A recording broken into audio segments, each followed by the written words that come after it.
அன்பார்ந்த வலம்புரி YouTube channel நண்பர்கள் அத்தனை பேருக்கும் என்னுடைய பணிவான வணக்கத்தை நான் தெரிவித்துக் கொள்கிறேன். நான் உங்கள் ஜெகதீஷ் பேசுகிறேன்.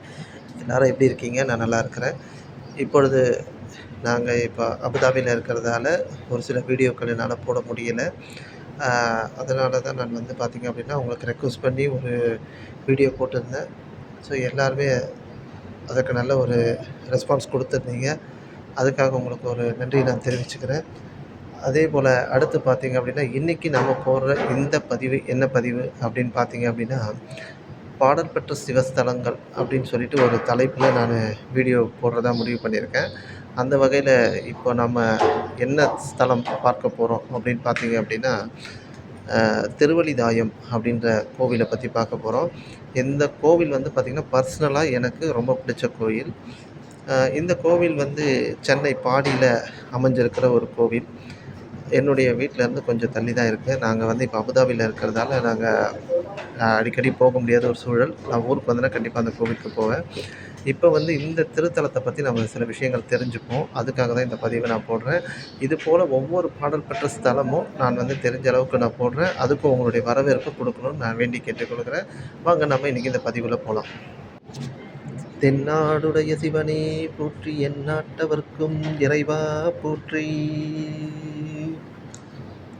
இந்த திருவழிதாயம் அப்படின்ற இந்த ஸ்தலத்தை பற்றி நம்ம தெரிஞ்சுக்கணும் அப்படின்னா, சென்னை பாடியில் அமைஞ்சிருக்கிற இந்த தலம், அதாவது அம்பத்தூர் போகிற வழியில் இந்த திருத்தலம் அமைஞ்சிருக்கு. இந்த திருத்தலம் பார்த்திங்க அப்படின்னா பாடல் பெற்ற ஸ்தலங்கள் 278 ஸ்தலங்களில் இதுவும் ஒரு தலமாகும் ஆகும். சென்னையில் இருக்கிற மிக முக்கிய திருக்கோவில்களில் இது ஒரு மிக முக்கியமான ஒரு திருக்கோவில். இந்த திருக்கோவிலில் பார்த்திங்க அப்படின்னா குரு பகவான் 3 இடத்துல இருப்பது வந்து சிறப்பு அம்சம்.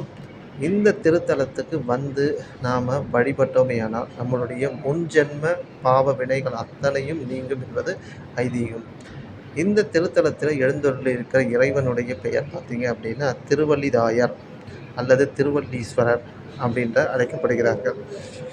அம்பாளுடைய பெயர் பார்த்திங்கன்னா பர்வதாம்பிகை அப்படின்னு சொல்லி அழைக்கப்படுகிறார்கள்.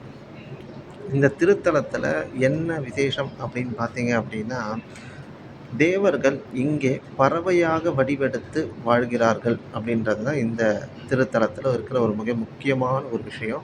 இன்றைக்கும் நீங்கள் இந்த திருக்கோவிலுக்கு போனீங்க அப்படின்னா நிறைய புறாக்கள் வந்து அங்கே இருக்கும். அந்த புறாக்களுக்கு எல்லாமே வந்து உணவு இடுவாங்க. ஜென்ரலாக வந்து பார்த்திங்க அப்படின்னா பொதுவாகவே நாம் புறாக்களுக்கோ அல்லது கால்நடைகள் என்று சொல்லப்படுகிற பசுக்களுக்கோ அல்லது நாய்களுக்கோ உணவு கொடுத்தோமேயானால் நமக்கு நல்ல பலன்களை தரக்கூடியது அப்படின்னு நம்ம எல்லாருமே சொல்கிறாங்க.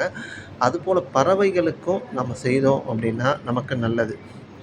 பறவைகளுக்கு நாம் செய்தோமேயானால் நம்முடைய முன்னோர்களுக்கு செய்ய வேண்டிய விஷயங்களை நம்ம செய்வதாக தான் அர்த்தம். பாருங்கள், நிறைய பேர் பாருங்கள், இப்பொழுது நம்ம வந்து ஒரு வீட்டில் வந்து பூஜை பண்ணுறோம் அப்படின்னா நம்ம என்ன பண்ணுறோம், பூஜை பண்ணி முடித்தோடனே காக்காய்க்கு கொண்டு போய் சாதம் வைக்கிறோம். அதுபோல தான் வந்து பறவைகளுக்கு நம்ம உணவிடுவது என்பது மிக சிறந்த ஒரு விஷயத்தை கொண்டு வந்து கொடுக்குது. அதனால் இந்த திருத்தலத்தில் பார்த்திங்க அப்படின்னா பறவைகளுக்கு உணவிடுவது, பறவைகளுக்கு அந்த அரிசியோ இல்லை வந்து பறவைகளுக்கு வந்து அந்த அவல் பொரியோ கொடுப்பது வந்து ஒரு ஒரு சிறப்பான ஒரு விஷயத்தை இந்த திருக்கோயிலில் நம்ம பார்க்க முடிகிறது. இந்த திருக்கோவில் பார்த்திங்க அப்படின்னா 3 குருமார்களை கொண்டு இருக்கிறது. குரு ஸ்தலம் என்று சொல்லப்படுகிறது. இப்போ ஜென்ரலாக குருஸ்தலம் அப்படின்னு சொன்னாலே நமக்கு நினைவுக்கு வர்றது ஆலங்குடி. அதற்கு அடுத்தபடியே பார்த்திங்க அப்படின்னா நிறைய குருஸ்தலங்களை சொல்லலாம். அதற்கு அடுத்தபடி பார்த்திங்க அப்படின்னா சென்னையில் பார்த்திங்க அப்படின்னா இந்த திருக்கோவிலில் 3 குரு ஒரே ஸ்தலத்தில் இருப்பது ஒரு அதிசயமான ஒரு விஷயம்.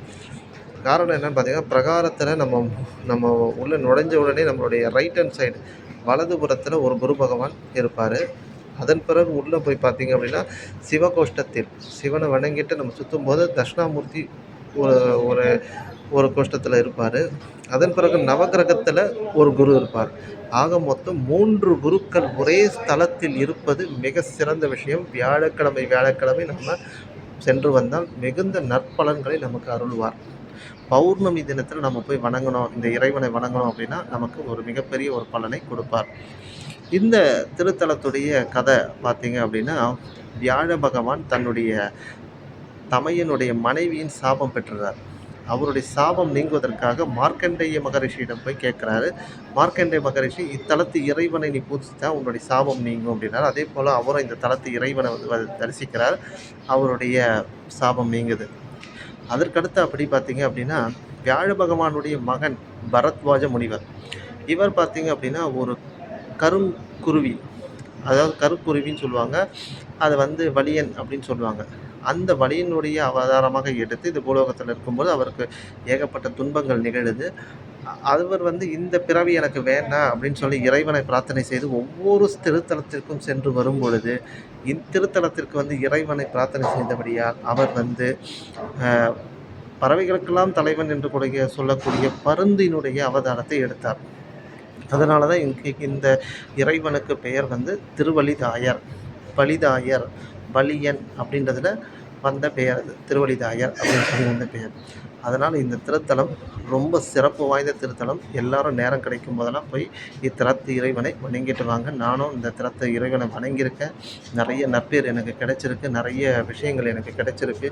என்னுடைய அனுபவத்தில சொல்றேன். இந்த திருத்தலத்துக்கு போயிட்டு வந்தா அவங்களுக்கு திருமணம் ஆகாத எத்தனையோ பேருக்கு திருமணம் ஆகியிருக்கிறது. குழந்தை பேர் இல்லாதவங்க எத்தனையோ பேருக்கு குழந்தை பேர் கிடைத்திருக்கு. ஆக திருவலிதாயரை வணங்குவோம். நம் வாழ்வில் சிறப்பு பெறுவோம். மீண்டும் மற்றொரு பதிவில உங்களை சந்திக்கிறேன். நன்றி, வணக்கம். வாழ்க வளமுடன், வாழ்க வளமுடன், வாழ்க வையகம்.